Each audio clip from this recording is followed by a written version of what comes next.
রাহুল, পায়েল, বলছি এবছর তোমার সরস্বতী পুজোর প্ল্যানটা কি? লাগানো? ইস, না মানে পাঞ্জাবির বোতাম না, আমি তো ভাবলাম আমাকে।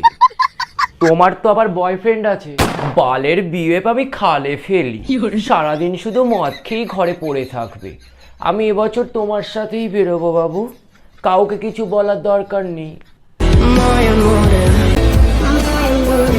বলছি শোনো না বাবু, এবছর কিন্তু সরস্বতী পুজোতে আমরা এখানে থাকবো না। তাহলে কোথায় যাবে? যেখানে দু চোখ যায়, শুধু তুমি আর আমি, আর মাঝখানে একটা বেড। ও, তার মানে ওয়োতে।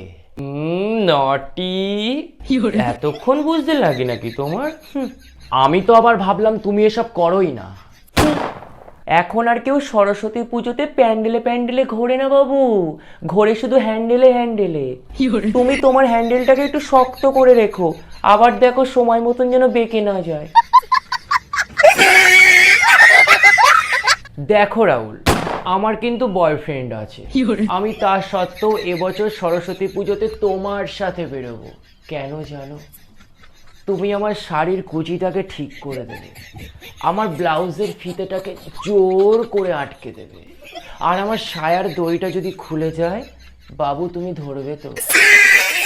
হ্যাঁ পায়েল, আমি লোকের গার্লফ্রেন্ডকে সাহায্য করতে খুব ভালোবাসি, আর আমি তোমাকে এই জন্য ভালোবাসি, এত ভালোবাসি, বুক ভরা ভালোবাসি। দেখো বাবু, তোমার বাইকের তেলটা কিন্তু ভরে নিও, আর আমরা কিন্তু অনেক খাবো, পেট ভরে খাবো, সব কিচ্ছু খাবো। আর এই একটা দিনে, এই সরস্বতী পুজোর দিনে তোমার আর আমার মাঝখানে কেউ আসবে না, আসবে না কোনো গার্লফ্রেন্ড, আসবে না কোনো বয়ফ্রেন্ড, শুধু আসবে তুমি আর আমি। দেখো বাবু, এই সরস্বতী পুজো শেষ হয়ে যাবে, তুমি যাবে তোমার বাড়ি, আমি যাব আমার বাড়ি। এই একদিনে কি হয়েছিল না হয়েছিল আমরা কিন্তু আর কোনো দিনও মনে রাখবো না। আর বাবু, আসার সময় ওইটা নিয়ে এসো। কোনটা? আরে বাবা, চকলেট।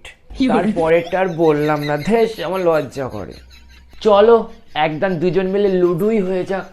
পায়েল একটু তাড়াতাড়ি এসো, আমি আর পারছি না। বাবু, এই তো আমি পারছি।